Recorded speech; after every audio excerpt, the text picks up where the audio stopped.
Corruption, whistleblowing, and vandalism. Exploitation, a mask of corruption worn by many of the few rich and shown to the many of the exploited poor, is and always has been prevalent. This is because legally fighting exploiters requires time, energy, risks, and costly lawyers.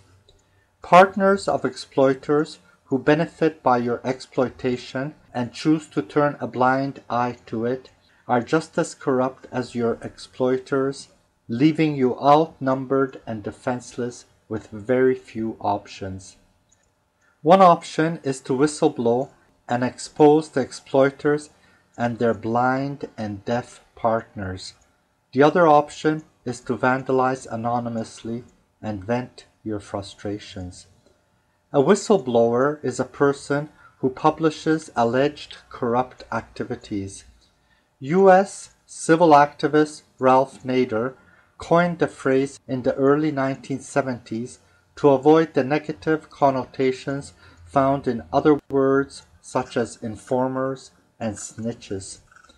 Whistleblowers cannot remain anonymous and frequently face reprisals, sometimes at the hands of the organization or group which they have accused, sometimes from related partner organizations, and sometimes from the law.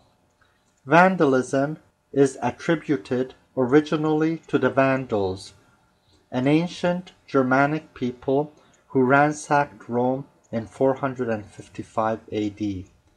Vandalism nowadays includes salting lawns, placing glue into locks, tire slashing, or scratching and marking walls and windows.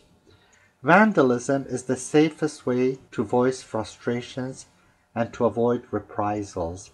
It is the cheapest, most effective, and least harmful way to hurt your exploiters without resorting to personal violence.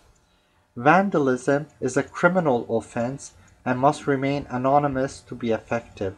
This makes vandalism appear to be just pointless destruction, which it is not.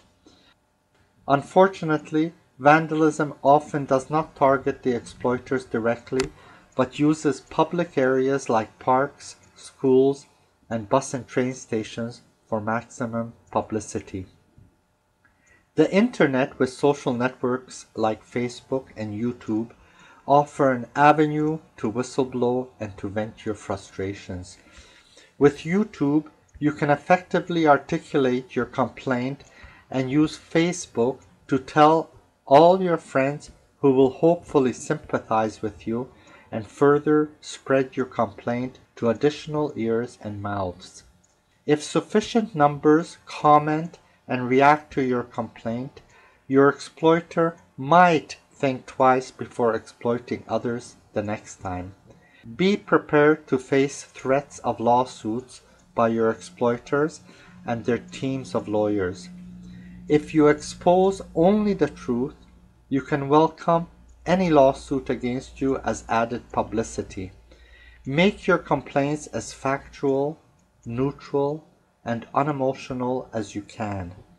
When and if your case is settled to your satisfaction, make that public as well. Below is my personal example.